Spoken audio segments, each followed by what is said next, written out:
കഴിഞ്ഞ 10 വർഷക്കാലം ഇന്ത്യ ഭരിച്ച ലോകത്തെ ഏറ്റവും കരുത്തനായ നേതാവ് എന്ന് ലോകം വാഴ്ത്തിയ നരേന്ദ്രമോദി ടി.ഡി.പിയുടെയും അല്ലെങ്കിൽ നിതീഷ് കുമാറിന്റെയും മുന്നിൽ മുട്ടുമടക്കി നിൽക്കുമെന്ന് ആരെങ്കിലും കരുതുന്നുണ്ടെങ്കിൽ ഒന്നുകിൽ നിങ്ങൾക്ക് മോദിയെക്കുറിച്ച് വേണ്ടത്ര അറിവില്ല, അല്ലെങ്കിൽ ബി.ജെ.പി. മോദി രാഷ്ട്രീയത്തെക്കുറിച്ച് അറിയില്ല, അതുമല്ലെങ്കിൽ ഒരുപക്ഷെ അങ്ങനെ നിന്നെങ്കിൽ എന്ന് നിങ്ങൾ ആഗ്രഹിക്കുന്നുണ്ട്, അതുകൊണ്ട് പറയുന്നതായിരിക്കാം. ബി.ജെ.പിയെ സംബന്ധിച്ചിടത്തോളം അവർക്ക് പ്ലാൻ എയും ബിയും സിയും ഡിയും ഒക്കെ എപ്പോഴേ തയ്യാറായിട്ടുണ്ടാകും. ഈ ഒരു തെരഞ്ഞെടുപ്പിൽ ഇങ്ങനെ ഒരു തിരിച്ചടി ഉണ്ടാകുമെന്ന് നരേന്ദ്രമോദി നേരത്തെ വിചാരിച്ചിട്ടുണ്ടാകുമെന്ന് തന്നെയാണ് ഇപ്പോൾ കാര്യങ്ങൾ പരിശോധിക്കുമ്പോൾ മനസ്സിലാവുന്നത്. അതുകൊണ്ടാണ് തിടുക്കം പിടിച്ച് ഈ നിതീഷ് കുമാറിനെ എൻ.ഡി.എ പാളയത്തിൽ എത്തിക്കുന്നതും ടി.ഡി.പിയുമായും പവൻ കല്യാണിന്റെ പാർട്ടിയുമായും സഖ്യമുണ്ടാക്കുന്നതും.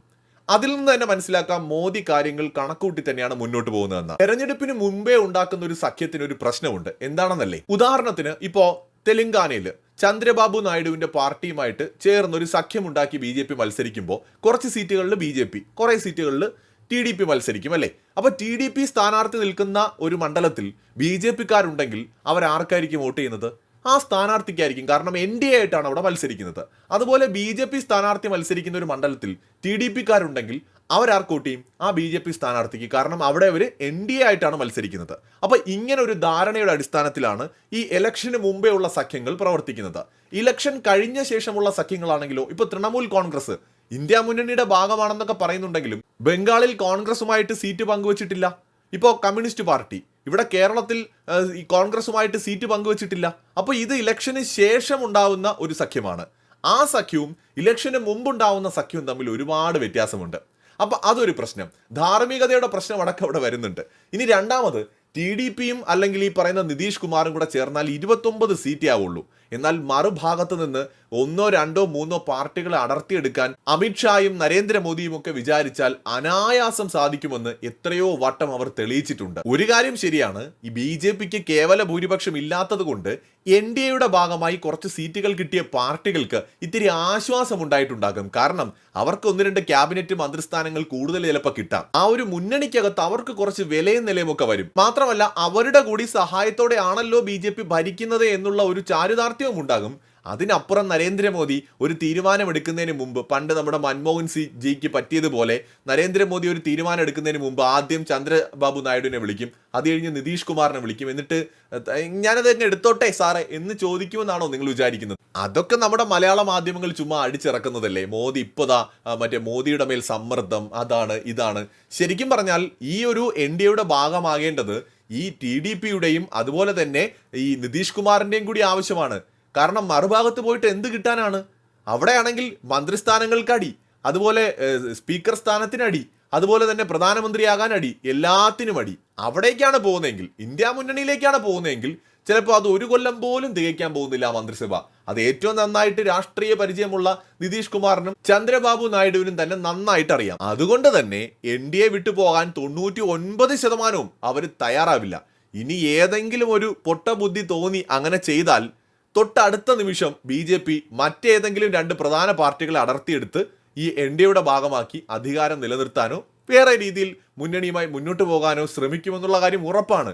അപ്പോൾ അത്രയും ഉറപ്പുള്ള സ്ഥിതിക്ക് ഇവിടെ പാർട്ടികൾക്കാണോ പഞ്ഞം? അധികാരത്തിലേക്ക് എത്താൻ ഒരു പവർഫുൾ പാർട്ടിയുടെ കൂടെ നിൽക്കാനായിരിക്കും എല്ലാവർക്കും താല്പര്യം. അതുകൊണ്ട് ഇവിടെ നരേന്ദ്രമോദി നിതീഷ് കുമാറിന്റെയും അല്ലെന്നുണ്ടെങ്കിൽ ഈ പറയുന്ന ടി.ഡി.പി. ചന്ദ്രബാബു നായിഡുവിന്റെയും ഒക്കെ താല്പര്യത്തിനനുസരിച്ച് ഭരിക്കുമെന്നൊക്കെ ആരെങ്കിലും വ്യാമോഹിക്കുന്നുണ്ടെങ്കിൽ അത് വെറും മോഹം മാത്രമാണ്. അങ്ങനെയൊന്നുമല്ല. ഇപ്പോൾ നിങ്ങൾ കേരളത്തിൽ നോക്കൂ, ഞാനൊരു ഉദാഹരണം പറയാം. നമ്മുടെ പിണറായി വിജയൻ അദ്ദേഹം ഭരിക്കുന്ന നമ്മുടെ കേരളത്തിൽ ലളിതമായിട്ട് നോക്കിയാൽ 99 സീറ്റുകളുണ്ട് എൽ.ഡി.എഫിന്. പക്ഷേ CPIM-ന് ഒറ്റയ്ക്ക് കേവല ഭൂരിപക്ഷം ഇല്ല. ഇവിടെ 62 സീറ്റുകളാണ് ഇവിടെ CPIM-നുള്ളത്. കേവല ഭൂരിപക്ഷം വേണമെങ്കിൽ 71 സീറ്റ് വേണം. CPI-ക്ക് 17 സീറ്റോ മറ്റോ ഉണ്ട്. അപ്പോൾ CPI-യുടെ കൂടി പിന്തുണ ഉണ്ടെങ്കിലേ ഇവിടെ കേരളത്തിൽ പിണറായി വിജയൻ സർക്കാരിന് നിലനിൽപ്പുള്ളൂ. ബാക്കിയുള്ള ഘടകകക്ഷികളെല്ലാം കൂടെ ചേർന്നാണ് ഈ 99 സീറ്റുകൾ LDF-ന് ഇവിടെ കിട്ടിയിരിക്കുന്നത്. അപ്പോൾ പിണറായി വിജയൻ ഇവിടെ ദുർബലനാണോ? പുള്ളി എത്ര പവർഫുൾ ആണെന്ന് നിങ്ങൾക്കൊക്കെ അറിയാമല്ലോ. എന്തുകൊണ്ടാണ്? കാരണം മെജോറിറ്റി ഉണ്ട്. കേവല ഭൂരിപക്ഷം എന്നുള്ളതൊക്കെ ശരി തന്നെയാണ്. കേവല ഭൂരിപക്ഷം ഉണ്ടെങ്കിൽ എന്ത് തീരുമാനവും ആ പാർട്ടിക്ക് എടുക്കാൻ എളുപ്പമായിരിക്കും കുറച്ചുകൂടി. പക്ഷേ മെജോറിറ്റി എന്ന് പറയുന്നതും ചെറിയ കാര്യമല്ല. 62 സീറ്റ് ഇവിടെ CPIM-നുണ്ട്. CPI പിന്തുണ പിൻവലിച്ചാലും അവർക്ക് പ്ലാൻ ബിയും സിയും ഒക്കെ ഇവിടെ ഉണ്ട്. അതുകൊണ്ടാണ് കേരള കോൺഗ്രസിനെ നേരത്തെ തന്നെ ഇപ്പുറത്തേക്ക് എത്തിച്ചത്. ലീഗിന് നേരെ ഒരു ചൂണ്ടയെറിഞ്ഞിട്ടിരിക്കുന്നത്. അപ്പോൾ രാഷ്ട്രീയത്തിൽ അങ്ങനെയാണ്, എല്ലാ പാർട്ടികളും മെജോറിറ്റി കിട്ടിക്കഴിഞ്ഞാൽ അവർക്ക് പ്ലാൻ എ ബി സി എന്ന് പറഞ്ഞുണ്ടാവും. ഇതൊരു ദുർബലമായ ഒരു ഭരണാധികാരിയല്ല നരേന്ദ്രമോദി.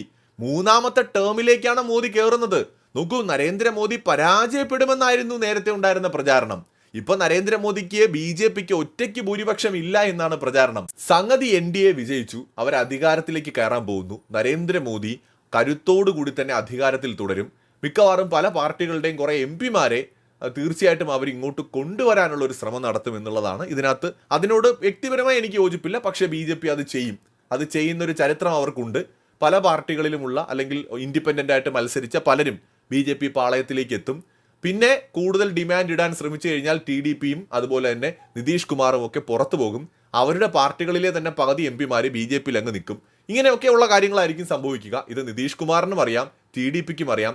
അതുകൊണ്ട് കൂടുതൽ അഭ്യാസങ്ങളൊന്നും കാണിക്കാൻ നിൽക്കില്ല അവർ BJPയോടൊപ്പം നിന്നുകൊണ്ട് NDAയുടെ നേതൃത്വത്തിൽ ശക്തമായി ഭരിക്കാൻ, അവർക്ക് അവരുടെ അധികാരങ്ങൾ നേടിയെടുക്കാനും ഭരിക്കാനും ഒക്കെ ആയിരിക്കും അവർ ശ്രമിക്കുക.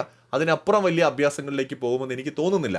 അതിനുള്ള ആവതില്ല. അതാണ് കാരണം. മറ്റൊരു വീഡിയോയുമായി വീണ്ടും കാണാം.